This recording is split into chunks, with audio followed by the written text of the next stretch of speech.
So I've got 12:02. I think we'll get started. Again, welcome. Thank you for sharing your lunch hour with us this afternoon. We look forward to a really nice presentation from Sue. I wanted to start with just sharing some slides about SCORE very quickly, and then Sue will take over and run the rest of the show here. So if you would just bear with me, for those of you who don't know SCORE, we're the largest network of free volunteer small business mentors probably in the country. We've got somewhere between 10 and 12,000 mentors around the country. And here in Cleveland, close to 100.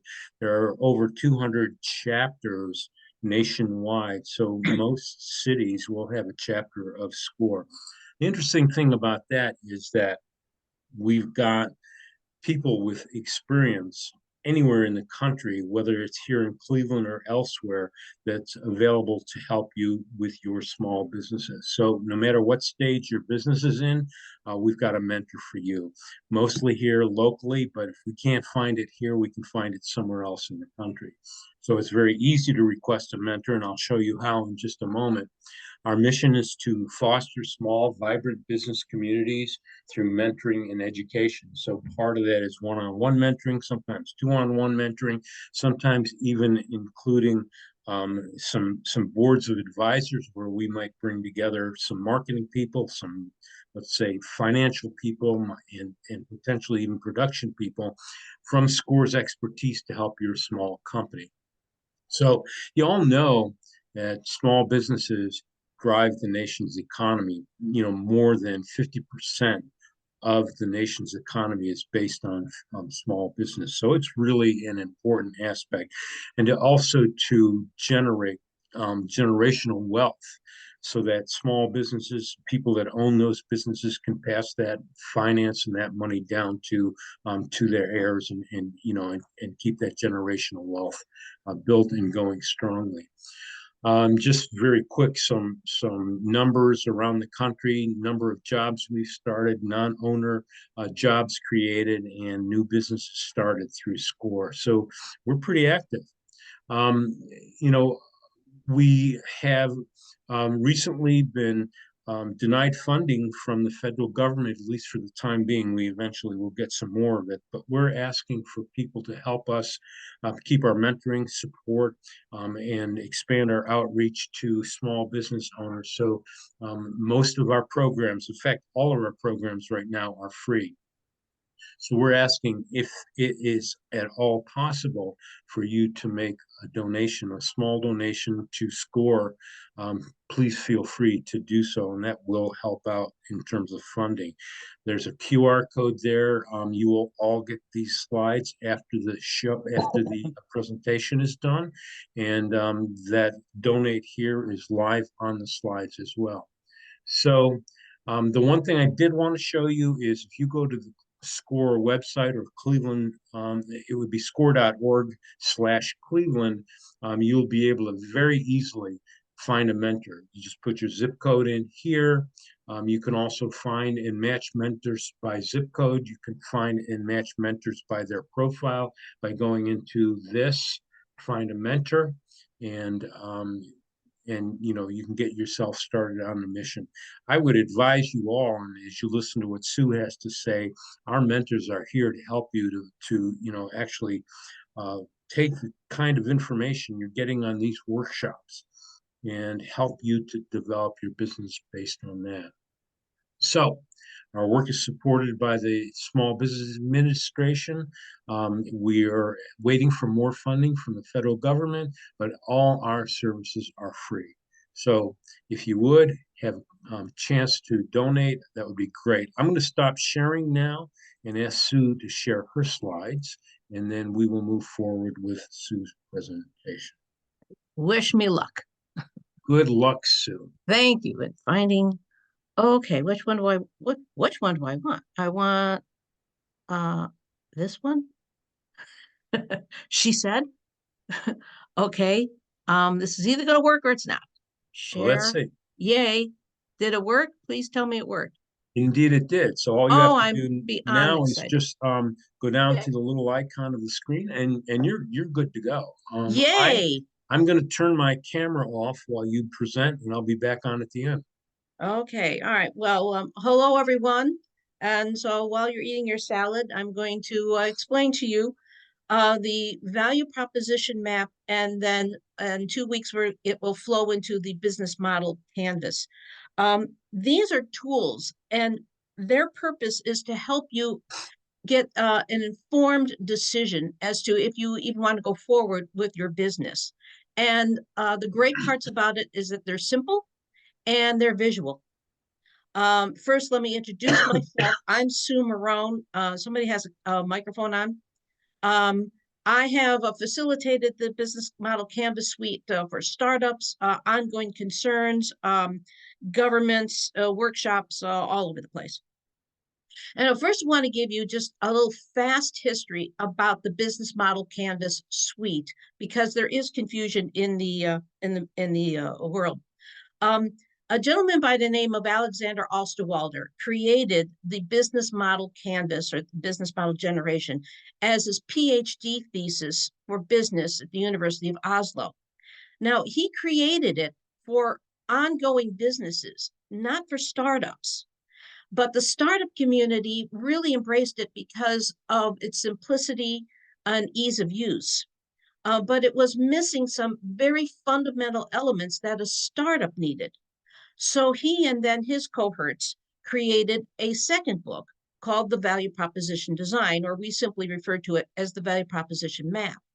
So when you're starting off in if you're going to create a business, the way that you begin this is you start with the value proposition map, which then flows into the business model canvas. But there's many people that aren't aware that the first step is a book that came out second. So that confusion really messed up the marketplace. But this is the proper order on how to use these tools. So let's start this off. You've got an idea for a business, and the question is, how do you start?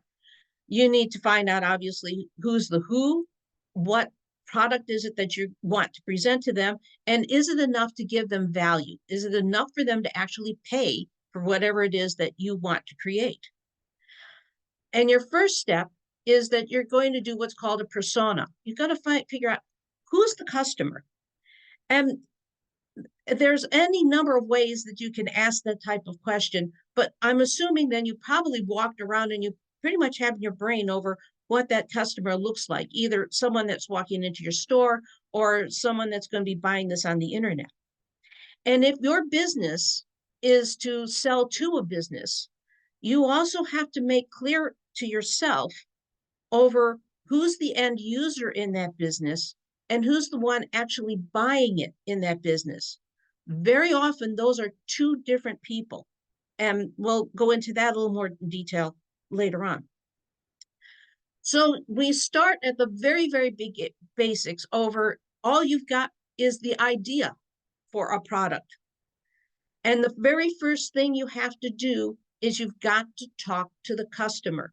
I'm going to be beating that to death, but I'm going to start now. You need to talk to your customer. You need to find out, do they have the same pain point that you do? And how crucial is it to them? Is it something that they say, hey, you know what, it's really not that important? Or that they are hungered for someone to fix this annoying problem? So we already can figure out, is there really a marketplace for your product? But most importantly, I cannot overstress, most importantly, you need to listen to what they say. Because sadly, you're going to find people who are going to say your baby is ugly. You need to listen to people that are going to agree with you, to people that are not going to agree with you.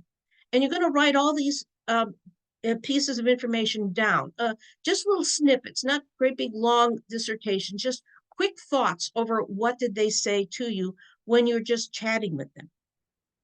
And let's flip it around. Let's say you have a solution. You are in this industry, you know the industry, you know the problem, you have an idea to solve it. You still need to talk to the customers. Do they like your idea? If not, why not? Would they buy it? How much would they be willing to pay for that? You need to listen to the customer and then write down all of the information that they've given you. And if you're still a little hesitant over like, how should I begin this or something, I've written down some other breaking ice questions. Uh, Bob, I don't know if you have, but I think Gwen probably has everyone's email address that signed up for the Zoom. I do have a PDF that has a lot of this information down there, so you don't have to frantically put down your sandwich and try to write information down.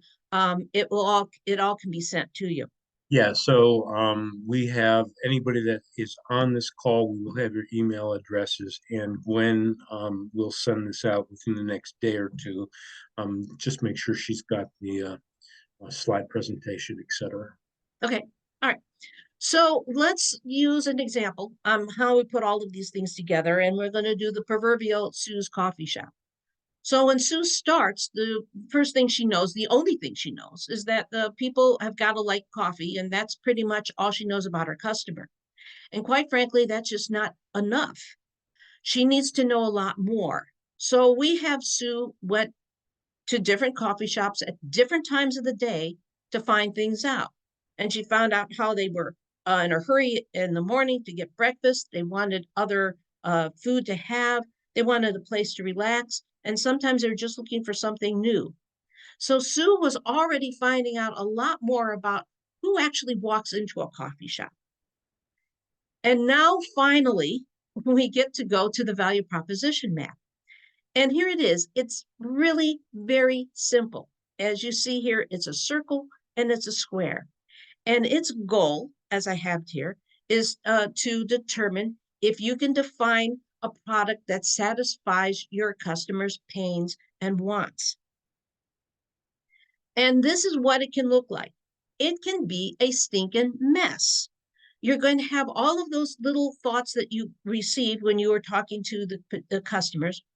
And now you're going to have them on stickies. And you're going to be sticking them into the applicable places. But at this point in time, there's no judgment. You're going to throw everything on the wall because eventually you're going to move them around. You're going to take some off. You're going to put some on. You're going to combine a couple of them. And that's why we use the sticky notes. Because if you did it with just writing it down in a piece of paper, can easily get lost, and it's not going to be something you can easily organize. Now, I appreciate that most people are not going to have that fancy map, and that's okay. You can just use single pieces of paper and have the name, the top of them have the names of the quadrants there and their key questions. And on the PDF that I'll send you, I'll have those key questions for you for all of these different sections. So now let's actually utilize this process and see what we get here. Okay, we start with the customer's job, or who is the customer. And in this case, for Sue's coffee shop, she found out that people are going to work, people are getting off work, and people are looking for a place to visit friends. That's a lot more than when she just started saying they got to like coffee. Now we're seeing more over what do they look like? What are they looking for? And in her conversations, she then asked them, well, what don't you like about the current situation? Or in so many words. And here she found out that the morning workers didn't have time to make breakfast. The early shift people wanted someplace to go and they didn't want to go to a restaurant because it's the middle of the day. And if they go to a restaurant, they'll eat something and then they won't be hungry for dinner. She found people are looking for something new. And then surprisingly enough, she found out that a lot of coffee shops have bad coffee. Then you look at what do they want? If they had something, they could wave some kind of a magic wand, what would they be looking for? What's missing in what they're doing right now?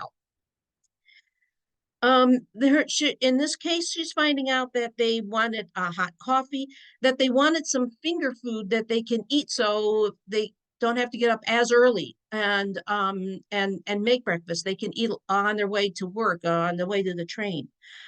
And now she also found out that, man, if they could have fresh roasted coffee smell, throughout the place, oh, that would be wonderful.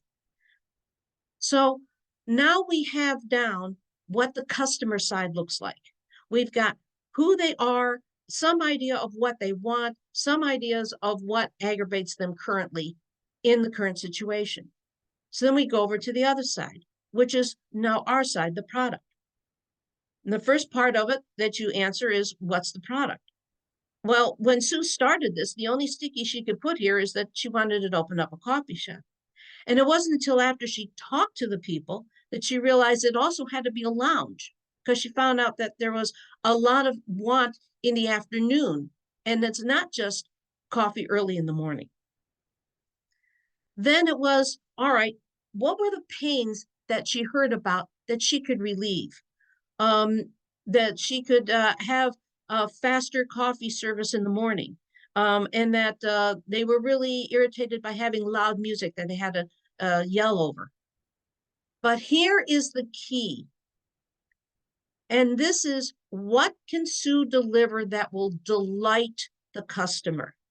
Now, this ends up becoming part of what you might have heard the term of saying, what's your unique value proposition? I want to lean in a little more about that. Do a little pushback on the word unique. You can be unique, but if they don't like it, it doesn't matter how unique it is. I think the real key word is delight. What is going to make them go from where they are now to come to you? So this is what Sue had to really sit down and concentrate on. What, given what she found out on what they were looking for, what are the delights that she could add into her business to make it different, to make people go from where they are to over to her? And now you've got all the ideas down. Now it's starting to look more organized. You can start to wrap your brain around this because it's visual. But all you did now is just the very first step. Now we're really going to get into the acid test. The first step is to organize on the customer side what you heard the most.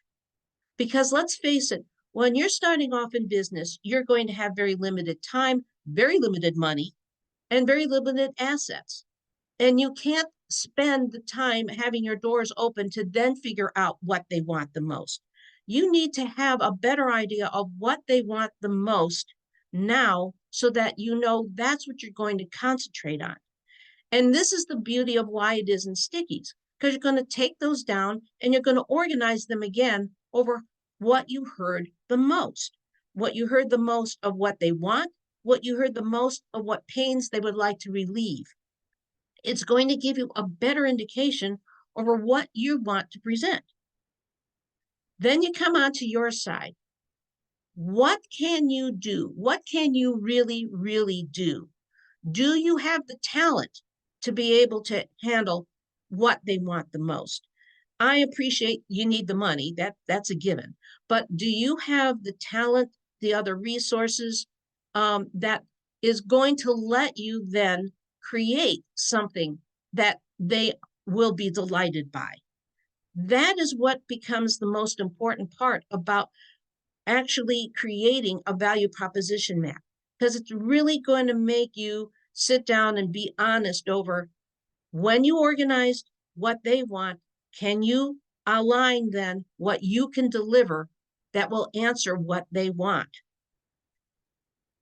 From here, you now have a value proposition. And the value proposition statement is, this product for these customers relieves these pains and gives these gains. And again, that's written down in the PDF that you'll get. But do you see how this works now? It's this product. You've now defined a product for a very specific audience. And you've now said, I know how I'm going to relieve things that other people are missing in their services, and I'm going to give them something even more. And that is how you're going to get them to migrate from where they are to come over to what you're doing.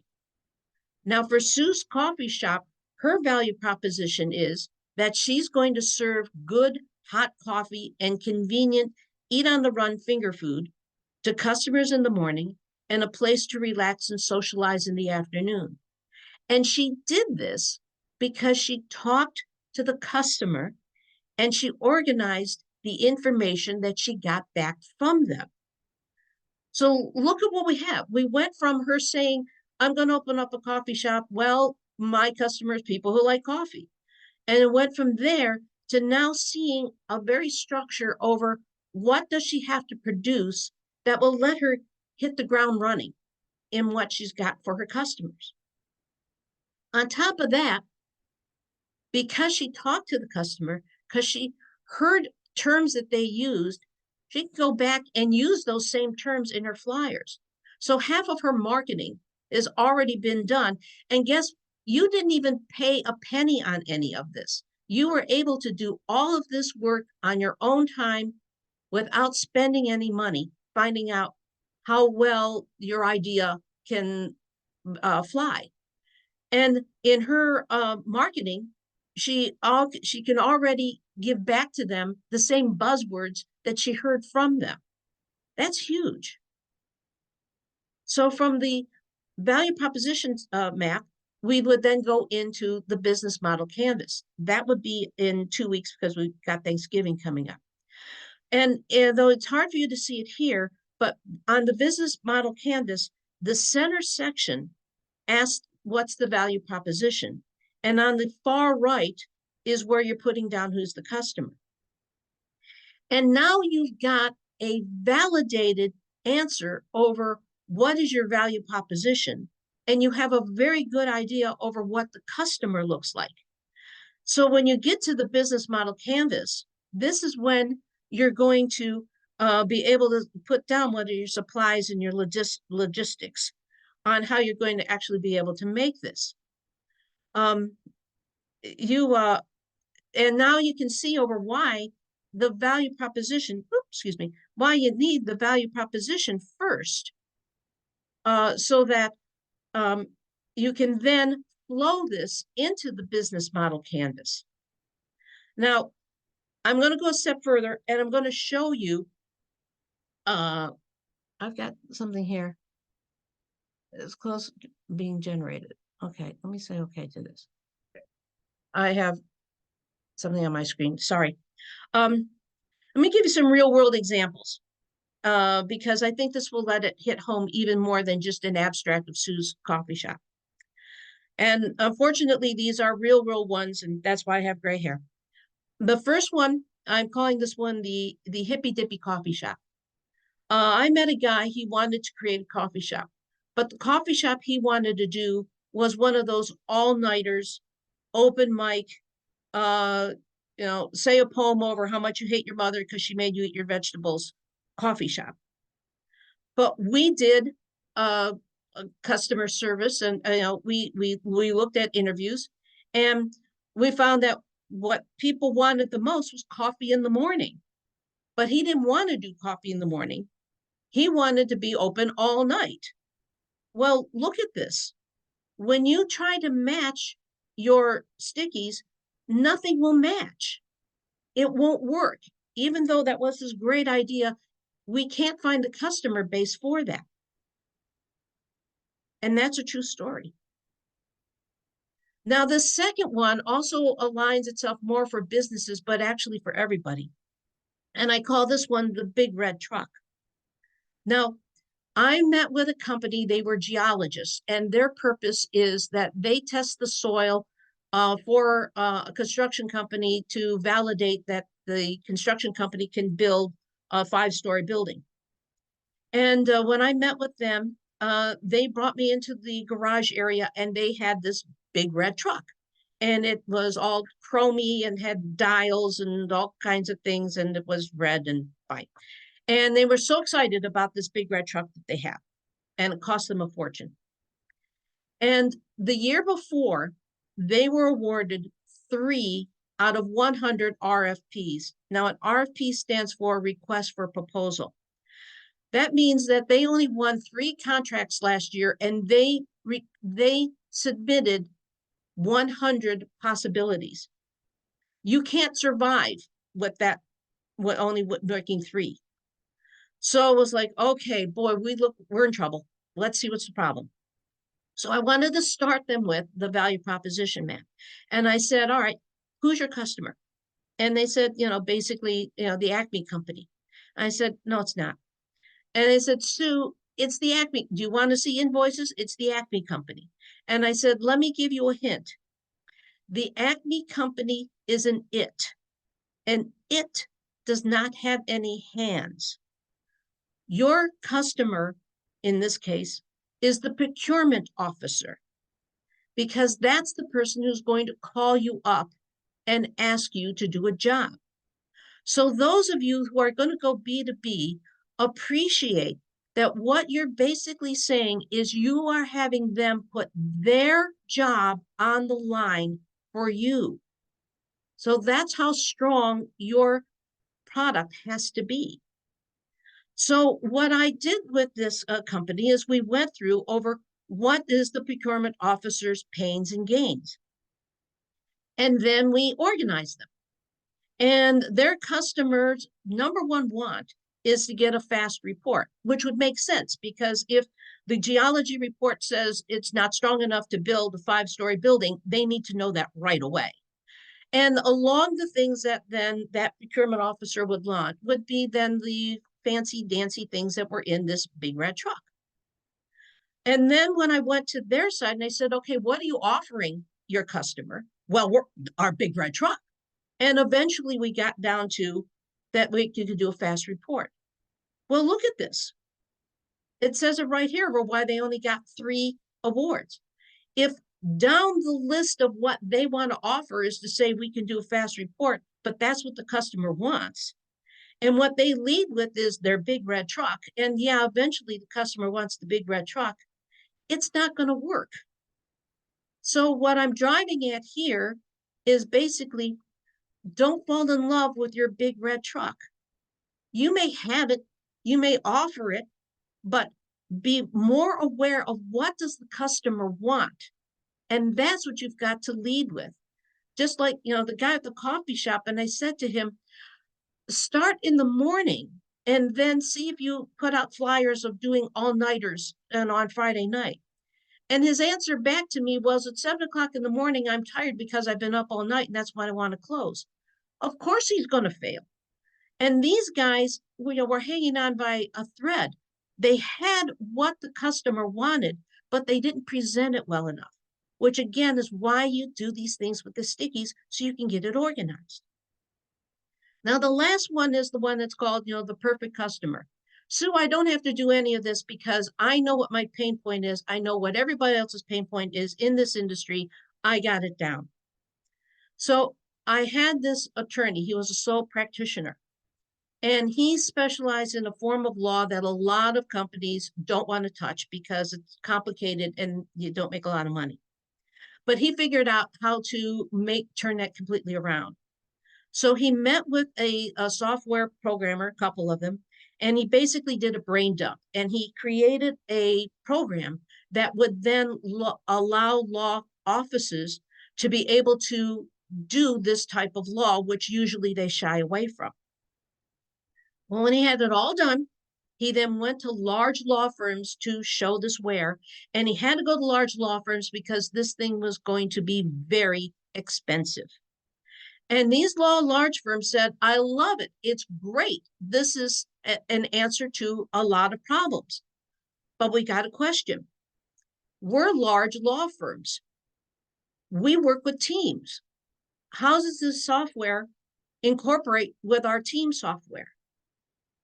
Well, it didn't, because he was a single practitioner. He didn't work with teams. He didn't even think about teams. He didn't go to his customers to find out about teams. So what did he get? He had delays. He lost money. He lost time. His entire idea over how he was then going to close up his shop and just sell his software was delayed for months and months and months. And it wasn't necessary if he had just talked to the customer ahead of time. And sadly, all 3 of these are true stories. So let's recap over why the value proposition map is your first step. It's identifying who the customer is. It identifies what's their pains and their gains. And it lets you better describe what your product or service is. It lets you identify what's the customer's frustrations. And most importantly, it's letting you see how you can delight your customer and really zero in on that, especially when you're first starting. So from that, then, that messy business value proposition map will flow into the business model canvas. And this is why you start with the value proposition map before you work into the business model canvas. So, wow, that was a lot. I did it in a half hour. And I guess I should be, looking for questions or something, but that's why I wanted you to see how you start this in validating the value proposition. And then in 2 weeks, we'll see how you constructively make those first stabs into what the business model should look like. Okay, so Well are done. there any questions? All right. Yeah, feel free. Let me come back. Sorry. I have to come back and get you. Okay. Um, Or you can Imagine. stop sharing also, either way. I'll stop sharing. I gotta come back to stop sharing. Okay. Where was, uh-oh. No worries. Susie made a mistake. Oh, here I am. Am I here? Stop sharing. I can't get there. Oh, stop sharing. Sorry about that. There we go, folks. All right. Too many So if you buttons. Too if many you all buttons. have any questions for Sue, please do me a favor and just put them in the chat. We've got a few minutes left here to answer any questions you have. So far, I'm seeing one in the chat, which is just a nice thank you, Sue. You're welcome. Any questions in terms of value proposition, map, customer inquiries or customer discovery? Anything else like that? Hmm. They're eating. I get it. I'm going to eat when we're done too. Mhm. All right. Mhm. So 2 weeks from now, right? Mhm. Here's a question in the Q&A. How do we balance multiple needs of clients? Did you say focus on the most popular one? Now, how do you, um, did that come, what was that question again? I didn't see it here. How do we balance multiple needs of ideal clients? And then part of Oh, that how we, was, did you say mm. focus on the most popular one? Yes, the short answer is yes. That's why when you have the stickies, you're going to be putting them in the order over, what you heard the most. Um, let's use the big red truck guys over. If they were to have led their response to the request for proposal by saying that we can give you a detailed report in 2 days, that would intrigue that procurement officer more than anything else, because in construction it's a domino effect. If they don't have the first thing done, then they can't go to the second and the third thing. And if they were to have assigned this order to find out about the ground to a company that eventually will send you your report, everything else is going to be pushed back. And that costs them money and could very easily then cost that procurement officer their job. So you're looking for, if what you heard the most, it can be one thing, it can be, a combination of things. Of course, we're simplifying it because we're just giving you the basics, but it's even part of your gut. I'm going to assume that you are participating, that your project is in a world that you're familiar with. And but just by hearing what they're saying is also validating what you already know from your own experience. And that's going to influence over how you're going to be placing down those stickies and saying, yeah, this is more of, let's put up the banners that say we can give you great hot coffee that you can smell when you walk inside the coffee shop, because you heard enough of that as a pain point and as much as that as a delight, that there's your calling card. And then the food or the music or everything else can come into play, and also may have to come into play in software in what we might call versions 2 and 3 and 4, or in a physical place over after you've been around for a couple of months and now you've got the money to be able to do the next thing. Excellent. One other, do you have ideas on how to interview, this is a good one, your Mm. customer, if they are in fact in business? Uh, I would I would start more with who's going to be the end user. As I said, quite often the end user and the person buying it are going to be two different people. So if you're starting with the end user, uh, that's the one who you need to see, will this thing give them more efficiency in one way or another? Because efficiency always seems to equate into money when it works its way up the channel. Um, so um, you think of something like what flashed in my mind was the history of the software program Slack. Uh, there were many other programs over how teams can talk to one another within an organization. Uh, Slack designed itself to be a lot easier. And it kept introducing how this could be an easier product to do to the people who would actually be using that product. How they grew is that the people using the product what kept going up to their boss saying, this is an easier product to use. We'd rather use this one. So sometimes you got to go from the bottom up. But I would say find out who would end up being the end user and seeing, are you really removing a pain point? And then that then becomes the validation for those that actually spend money, the buyer, to then have a better point of comfort in them buying that product. Good. And then I have one more. Sure. Um, and this is from Lisa. How do we incorporate the secondary needs into marketing? So, primary needs that you've discovered, and then I assume secondary needs that come up as well. Oh, that would probably have to truthfully depend upon all the specifics. Software, it's called version 2. In the real world, that you're expanding then the product line. Let's look at it this way. Staying in the real world. If you I'm doing this off the top of my head, folks. Let's say you sell candy and you knew that the number one was that they wanted chocolate. So you started off with chocolate candy. You're going to hear from them saying, where's the strawberry or something like that. And just from hearing from those customers is going to guide you over what you'd be expanding to. So you're mainly it's going to be from the customer and it will be from that feel. But that's not to say that you can't start off with both chocolate and vanilla to begin. Um, you're obviously weighing in not only what you heard from them, but coming back to your side over what resources do you have to begin with.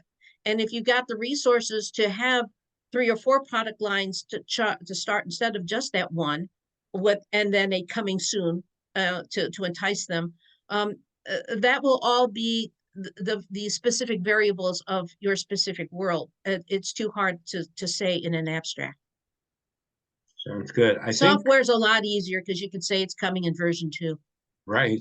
Mm-hmm. I think that covers it. Just one thing, I mean, we talk a lot in marketing about customer discovery and how important that is. And, getting it right from the customer's mouth is the way to go. And the way to organize it is what Sue was talking about Mm-hmm. in this presentation. So well done. I think it was great. If there are no further questions, I'll wait for another 2 or 3 seconds and then we can end. Well, that is its point. That's why both the business model canvas, starting back with the business model canvas, over why it did take off so much in the the startup world, is because it was visual and very easy to organize.